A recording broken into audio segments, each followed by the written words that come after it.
पुडुचेरी की इस जनसभा में उपस्थित हमारे स्टेट के प्रेसिडेंट वीपी रामालिंगम साहब, हमारे यहाँ के प्रत्याशी आर सेल्वम साहब, हमारे इस राज्य के चुनाव को प्रभारी के रूप में देख रहे केंद्रीय मंत्री श्री मनसुख एल मांडविया जी, अपने state vice president M Pazhani ji, state secretary Shrimati S Hema Malini ji, Shri G Sukumaran ji, district president Shri S R Ravichandran ji, मंडल प्रभारी, एंड श्री प्रकाश जी, मंडल प्रेसिडेंट. இந்த மேடையில் வீட்டிற்குரிய பெருமைக்குரிய பெருமக்கள் அனைவருக்கும் என்னுடைய அன்பான வணக்கம். வெற்றிவேல் முருகம் நுண்ணுக்குகம் அரோ கோரா. வெற்றிவேல் முருகனுக்கு. आज मनाकुलम विनायगर और विली यनूर स्थित तिरुकामेश्वर की पावन भूमि पर उपस्थित होकर मैं स्वयं को अत्यंत धन्य महसूस कर रहा हूं.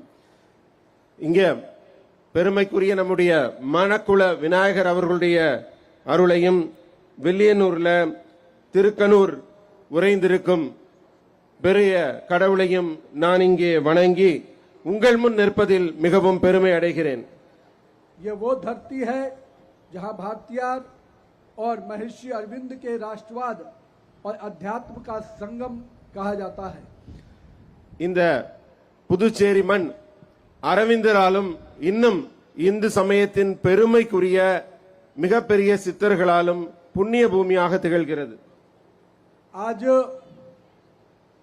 पुडुचेरी के इस विधानसभा चुनाव के जिस प्रकार से आम जनमानस में जो माहौल देखने को मिल रहा है और जिस प्रकार से लोगों ने अपनी उपस्थिति दर्ज की है, मैं तहे दिल से यहाँ पर आए हुए समस्त अपने नागरिकों को बहुत बहुत प्रणाम करता हूँ, बहुत बहुत अभिवादन करता हूँ.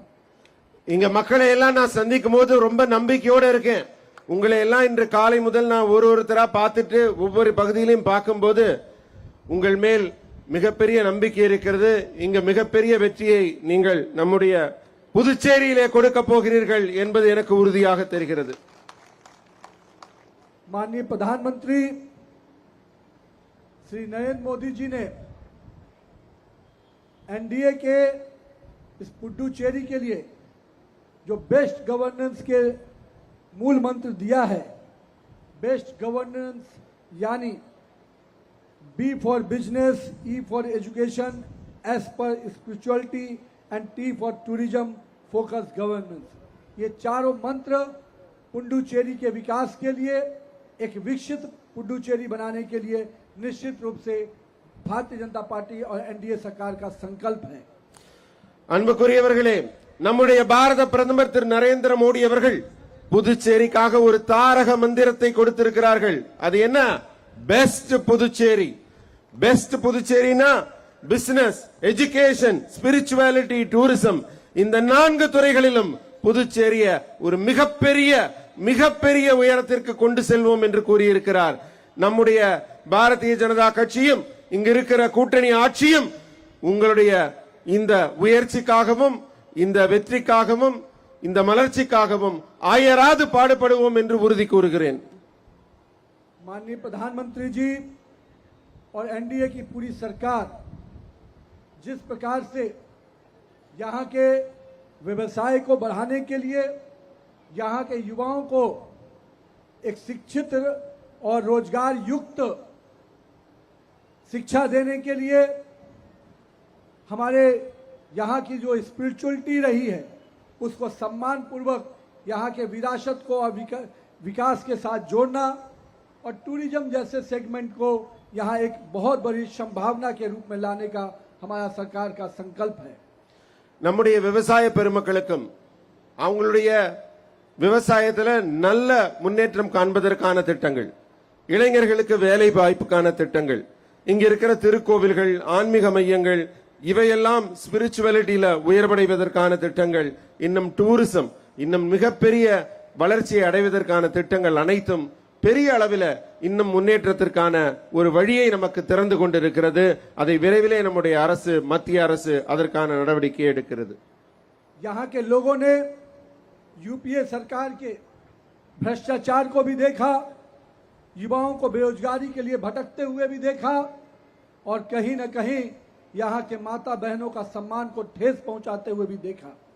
और एक समय था जब इसी यूपीए की सरकार में यहाँ पर बेरोजगारी दर 47% तक चला गया था, लेकिन मुझे बताते हुए खुशी है कि आज एनडीए की सरकार में ये घटकर मात्र 4% पे आ गया है.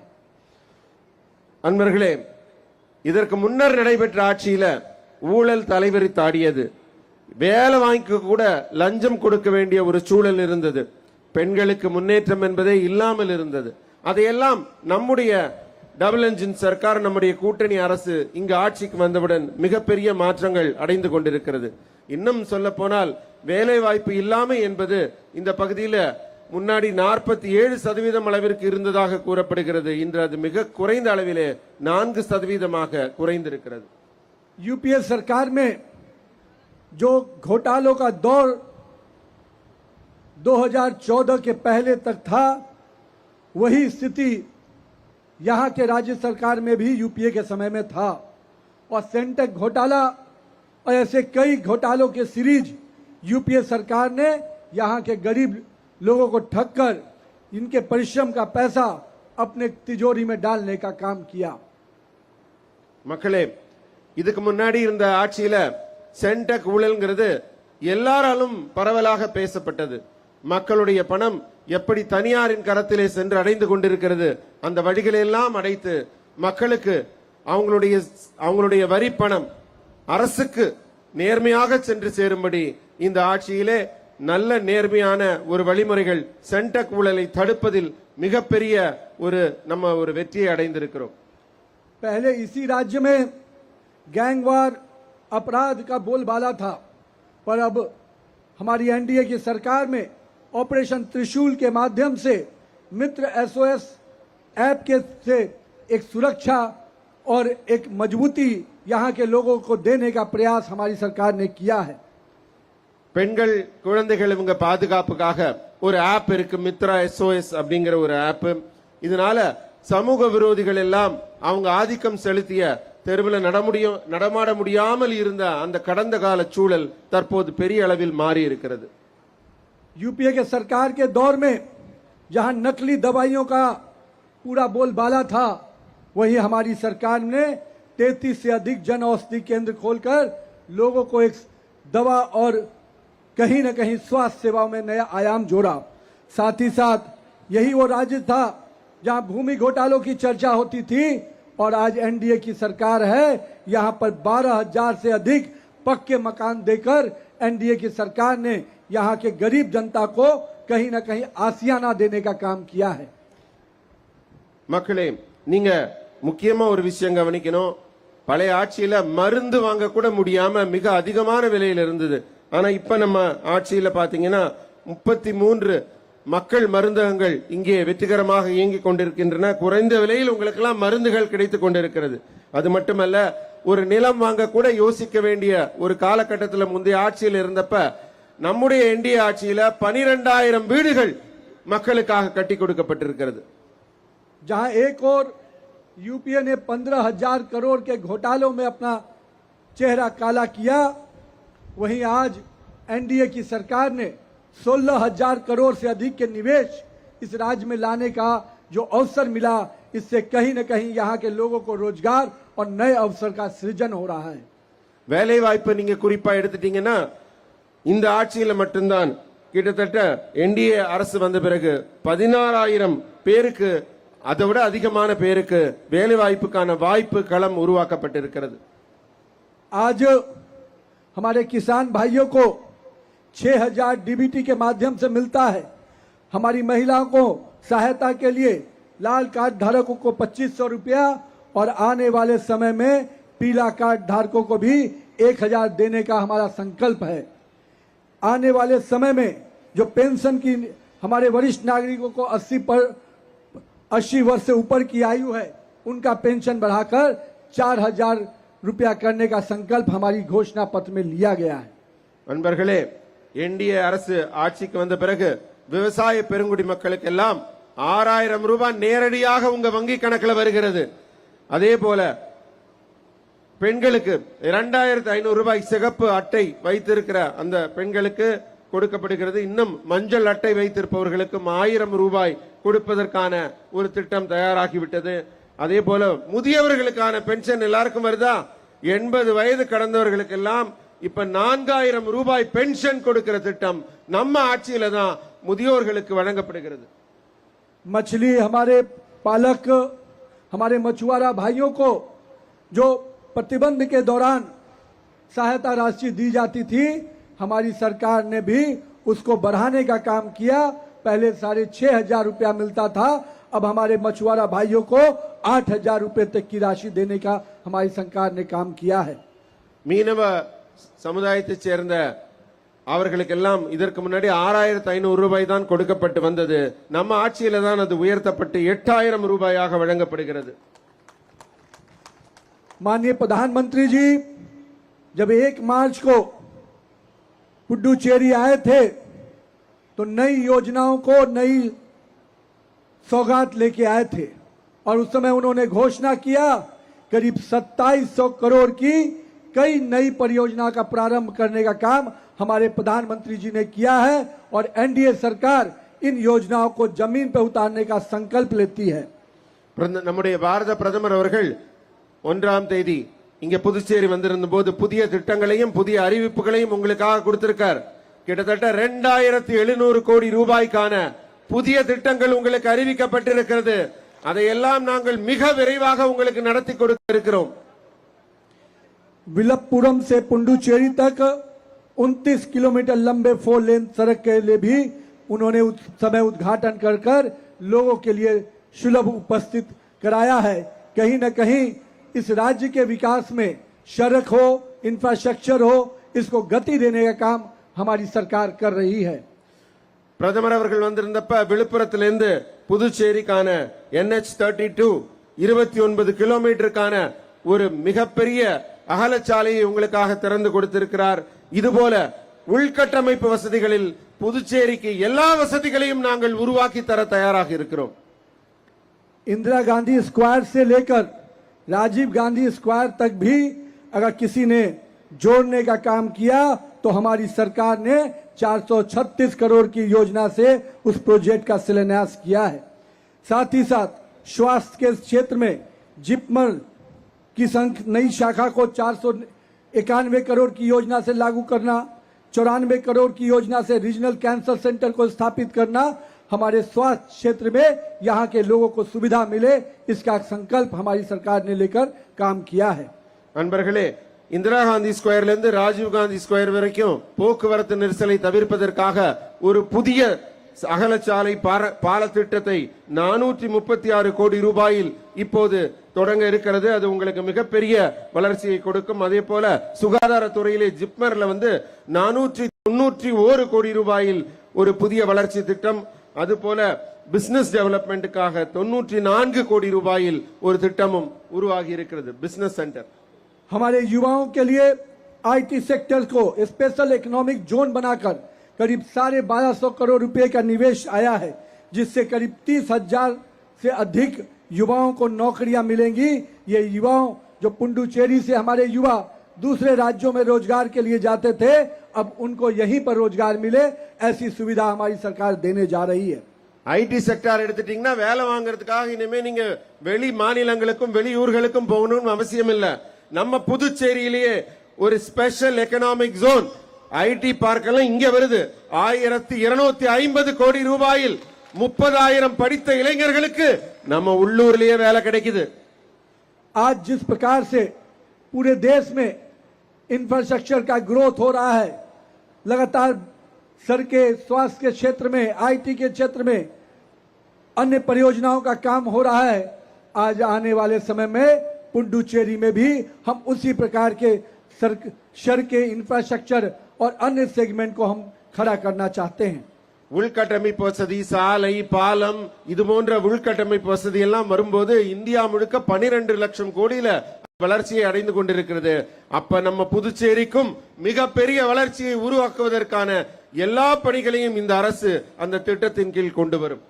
हमारी सरकार ने जो पूर्व में भी सरकारी नौकरियां में रिक्तियां थी, वैकेंसी थी, उसको भी हमारी सरकार ने पिछले 5 वर्षों में भरने का काम किया है। साथ ही साथ हमारी सरकार ने जो मजबूत और सशक्त युवा कैसे बने, ये नई पीढ़ी को कैसे हम एजुकेशन और इंफ्रास्ट्रक्चर से मजबूत करें, आज एनआईटी कार्यक्रम में एपीजे कलाम इंजीनियरिंग ब्लॉक से बनाने से लेकर हॉस्टल को अपग्रेड करना और पुडुचेरी यूनिवर्सिटी में पूरा इंफ्रास्ट्रक्चर मजबूत करने का काम हमारी सरकार कर रही है। எப்படி இன்ஃப்ராஸ்ட்ரக்சரல் வளர்ச்சி வருதோ அதே போல இளைஞர்களுக்கு கல்வி, வேலை வாய்ப்பிலையும் மிகப்பெரிய ஒரு முன்னேற்றத்தை கொடுப்பதற்கான பல்வேறு திட்டங்கள் புதுச்சேரியில் அமல்படுத்தப்படுகிறது. அதோட ஒரு கட்டமா தான் NIT Karaikal APJ Kalam engineering block. அதனால புதுச்சேரி மாணவர்களுக்கு கல்வி கற்பதில் ஒரு மிகப்பெரிய ஒரு வாய்ப்பாக அது அமைந்திருக்கிறது. आज प्रधानमंत्री के द्वारा पीएम ई बस सेवा शुरू होने से निश्चित रूप से यहाँ के लोगों को आवागमन की तो सुविधा मिल ही रही है, साथ ही साथ हम एनवायरमेंट फ्रेंडली भी बन रहे हैं। हमारी सरकार ने यहाँ रूरल रोड्स में भी ध्यान दिया है और हजारों किलोमीटर की ग्रामीण सड़कों का काम हुआ है। वहीं शहरों को भी डिकंजक्शन से मुक्त करते हुए नए शहरों को बसाने की कल्पना पे हम काम कर रहे हैं। அடுத்த தலைமுறைக்கான வளர்ச்சியை நோக்கி தான் நம்ம எப்பவுமே திட்டம் போடுறோம். நல்லா கவனிச்சீங்கன்னா கிராம சாலைகள் முன்னேற வேண்டும் என்பதற்காக புதுச்சேரியில பல்வேறு பகுதிகளில் கிராம சாலைகள் இப்போது அமைக்கப்பட்டிருக்கிறது. அது மட்டும் இல்ல, இ சேவா பஸ் பிரதமர் தொடங்கியது. எல்லா இடத்துக்கும் இப்ப அது கிராமங்களுக்குள்ள எல்லாம் புகுந்து செல்வதை நீங்க பார்த்திருப்பீங்க. அது மாதிரி எப்ப போக்குவரத்தும் சாலையும் வளர்ச்சி அடைகிறதோ அப்ப அந்த பகுதி வளர்ச்சி அடையும் என்ற நீண்டகால தொலைநோக்கு திட்டத்துல புதுச்சேரியை நாங்கள் வளர்ச்சி பாதையை நோக்கி கொண்டு சென்றிருக்கிறோம். जो पुडुचेरी अपराध के कारण, पूर्व की सरकारों के नाकामी के कारण यहाँ का टूरिज्म सेक्टर पूरी तरह से बर्बाद हो चुका था, उस टूरिज्म सेक्टर को फिर से एक एसेट के रूप में हमारी सरकार ने लिया है। चाहे वो स्पिरिचुअल टूरिज्म हो, चाहे हेल्थ टूरिज्म हो, चाहे हमारे इकोनॉमिक टूरिज्म हो, हम इन तीनों सेगमेंट को मजबूत कर यहाँ के लोगों के लिए नए अवसर का खोलने का प्रयास कर रहे हैं। முந்தைய ஆட்சியில புதுச்சேரியில இத்தனை வளங்கள் இருந்தும் அழகான இடங்கள் இருந்தும் இந்த டூரிசம், சுற்றுலா என்கிற துறை கண்டுகொள்ளப்படாமல் விடப்பட்டு ரொம்ப ரொம்ப கவலைக்கிடமாக இருந்தது. ஆனால் அந்த ஸ்பிரிச்சுவல் டூரிசம் என்கிற ஆன்மீக சுற்றுலா, ஹெல்த் அப்படிங்கிற சுகாதார சுற்றுலா, இக்கனாமிக்ங்கிற பொருளாதார சுற்றுலா, வியாபாரத்துக்காக மக்கள் வர வேண்டும் என்று இந்த மூன்றையும் ஒரு தனிப்பட்ட கவனம் செலுத்தி நாங்கள் புதுச்சேரியின் சுற்றுலா துறையை மிக துல்லியமாக கணக்கிட்டு வளர்த்து கொண்டிருக்கிறோம். புதிய அத்தியாயத்தை நோக்கி புதுச்சேரி செல்கிறது. आज प्रहलाद योजना के अंतर्गत यहाँ के मंदिरों को, यहाँ के तीर्थ स्थानों को सुविधा युक्त और टूरिज्म युक्त करने के लिए हम लगातार पहल कर रहे हैं। और बिंदो द मदर ऑफ के महान विजन का प्रतीक हमारा एरोविल आज पूरी दुनिया में यूनिवर्सिटी सिटी ऑफ कॉन्शियसनेस के रूप में पहचाना जाता है। हम इसको भी सशक्त करने का पहल कर रहे हैं। மக்களே, நம்ம புதுச்சேரி எப்படி ஒரு ஆன்மீக மண், சித்தர்கள் வாழ்ந்த மண், இந்த மாதிரியான சிறப்புக்குரிய ஒரு மண் என்று சொன்னோமோ, அதனால இங்க வந்திருக்க ஆன்மீக சுற்றுலாவை மேலும் மேம்படுத்த வேண்டும் என்பதற்காக இங்கே நமக்காக இயற்கையின் கொடையாக அமைந்திருக்கிற ஆரோவில்ல ஒரு அமைதி திருக்கோவில் அமைந்திருக்கிறது. அதை சுற்றிலும் இன்னும் சுற்றுலா வளர்ச்சிக்கான புதிய மேம்பாட்டு திட்டங்கள் பெரிய அளவில் இப்போது தொடங்கப்பட இருக்கிறது.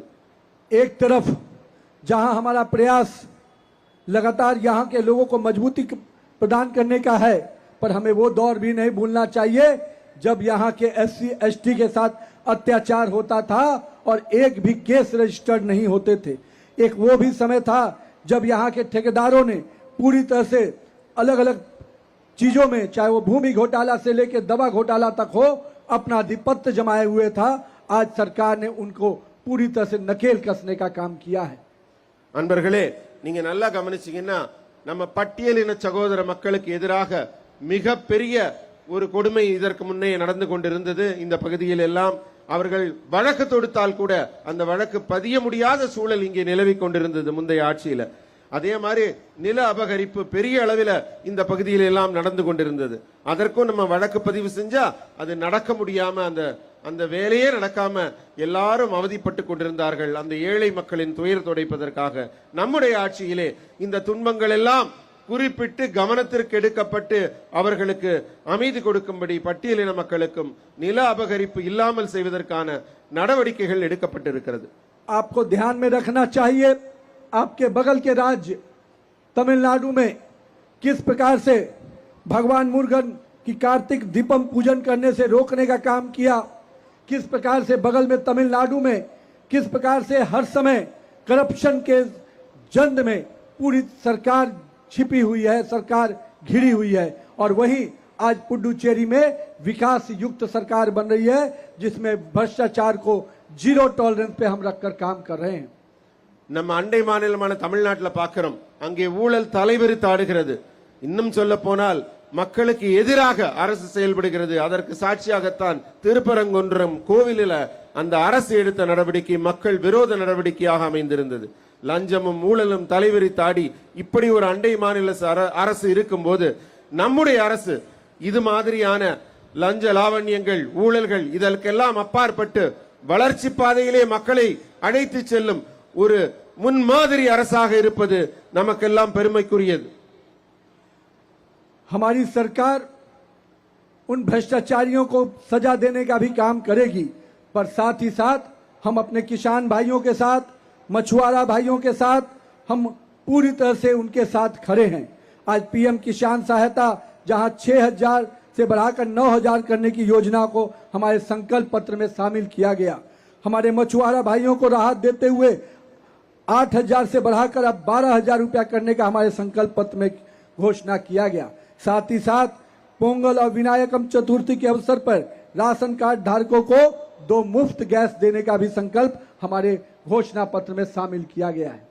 அன்பர்களே, நீங்க நன்றாக பார்த்தீர்களானால் இந்த தேர்தல்ல நம்ம என்னெல்லாம் கவனத்தில் எடுத்திருக்கோம்னா நம்முடைய விவசாய பெருங்குடி மக்களை முன்னேற்ற வேண்டும், நம்முடைய மீனவ சமுதாய மக்களை முன்னேற்ற வேண்டும், புதுச்சேரியில வளர்ச்சி திட்டங்கள் வர வேண்டும் என்பதற்காக நிறைய செய்யறோம். நான் முன்னர் கூறியது போல இந்த PM கிசான்ல விவசாயிகளுக்கு கொடுக்கப்படுற 6,000 ரூபாய் 9,000 ரூபாயாக உயர்த்தி தரப்படும் நம்ம தேர்தல் அறிக்கையில சொல்லியிருக்கோம்.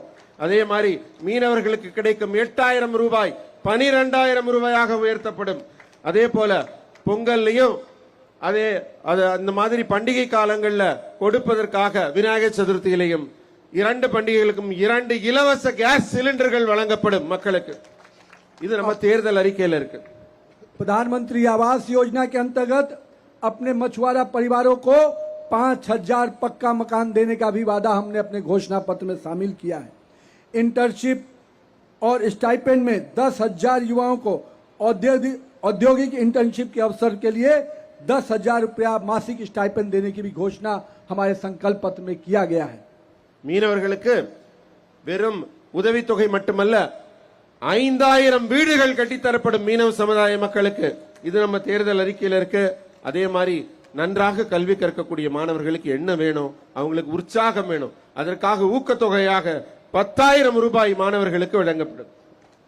हम लोगों ने सरकारी नौकरियों में ग्रुप C और ग्रुप D में 60% स्थानीय आरक्षण और सरकारी विश्वविद्यालयों में 20% स्थानीय आरक्षण देकर निश्चित रूप से यहाँ के लोगों को उनका अधिकार देने का प्रयास हमारी सरकार ने किया है. அரசு வேலை வாய்ப்புல நீங்க பாத்தீங்கன்னா குரூப் C and D அதுல ஒரு ரிசர்வேஷன் அரசு பள்ளியில படித்த மாணவர்களுக்கும் இன்னும் சொல்ல போனால் இந்த பகுதியில் இருக்க மக்களுக்கும் அவர்களுக்கான இட ஒதுக்கீடு உறுதி செய்யப்படும். अभी औद्योगिक क्षेत्र में जहां PPP मोड में इथेनॉल शुगर हब बनाने का हमने संकल्प लिया है, जल शुद्धता के लिए भी डिसेंटरेशन प्लांट बनाने का संकल्प हमने लिया है. साथ ही साथ कनेक्टिविटी और विरासत को पुडुचेरी को वेलनेस सिटी के रूप में बनाने का हम लोगों ने संकल्प लिया है. मित्रों, ये समय पुडुचेरी को विकास के नए उड़ान के लिए लेके चलने का है।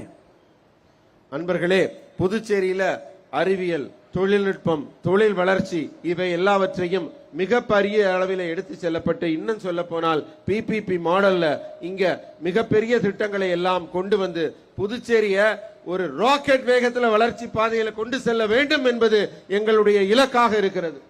भाइयों और बहनों, मेरे यहाँ के पुडुचेरी के मेरे निवासियों, हम पुडुचेरी के भविष्य पर को नई उड़ान देना चाहते हैं। कांग्रेस डीएमए के उस अस्थिरता और गैंगवार के दौर से बाहर निकालकर एक स्थिर, प्रगतिशील, पारदर्शी और विकास केंद्रित एनडीए सरकार देने का संकल्प लेते हैं।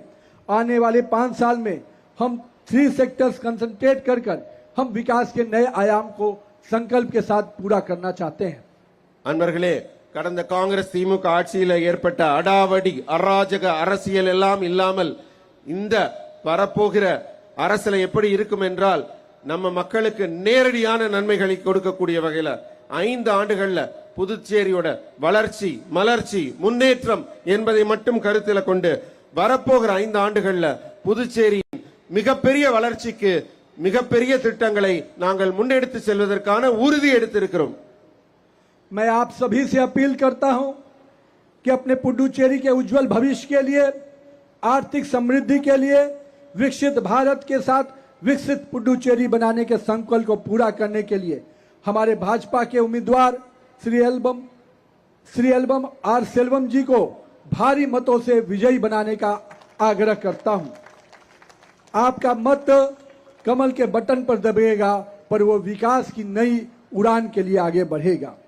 அன்பர்களே, வலிமையான பாரதத்தை நம் பாரத பிரதமர் திரு நரேந்திர மோடி அவர்கள் படைத்துக் கொண்டிருக்கிறார். இங்கே வலிமையான புதுச்சேரியை நாம் உருவாக்குவதற்கான சபதம் ஏற்றுக் கொண்டிருக்கிறோம். அந்த சபதம் ஏற்று திறம்பட நடத்துவதற்காக இங்கே உங்கள் பகுதியிலே நம்முடைய வேட்பாளராக திரு செல்வம் அவர்கள் இருக்கிறார். அவரை மிகப்பெரிய அளவிலே மிகப்பெரிய வாக்கு வித்தியாசத்தில் வெற்றி பெற செய்ய வேண்டும் என்று உங்களை கேட்டுக்கொள்கிறேன். आइए हम सब एक मजबूत एनडीए सरकार बनाएं। इस संकल्प के साथ नल्ला अच्छी थोड़ा ततम पंडु वही मलारत्तम सुशासन जारी रहेगा, पुडुचेरी समृद्ध बनेगा। அன்பர்களே, புதுச்சேரியில என்டிஏ கூட்டணி ஆட்சி மிகப்பெரிய மாற்றத்தை உங்களுக்காக கொண்டு வருகிறது. அதற்காக மிகப்பெரிய வெற்றியை நீங்கள் அளித்து என்டிஏ கூட்டணியை வெற்றி பெற செய்ய வேண்டும்.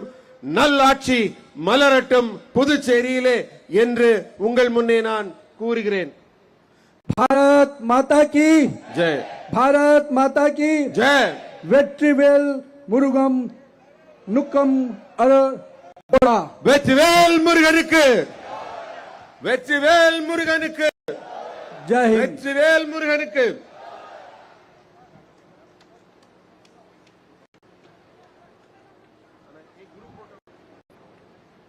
அடுத்தபடியாக இந்த நிகழ்ச்சிக்கு நன்றி உரையாற்றிய திரு ரவிச்சந்திரன் ஜி அவர்களை அழைக்கின்றோம்.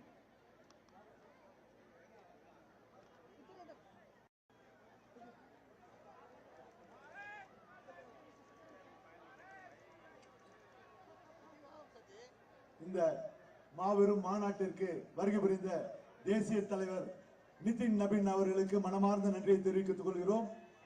நம்முடைய மரியாதைக்குரிய மன்சுக் மாண்டியாஜி அவர்கள் மனமார்ந்த நன்றியை தெரிவித்துக் கொள்கிறோம். மற்றும் இங்கு வருகை புரிந்த அத்தனை சகோதர சகோதரிகளுக்கும் என்னுடைய மனமார்ந்த நன்றியை தெரிவித்துக் கொள்கிறோம். நம்முடைய மாண்புமிகு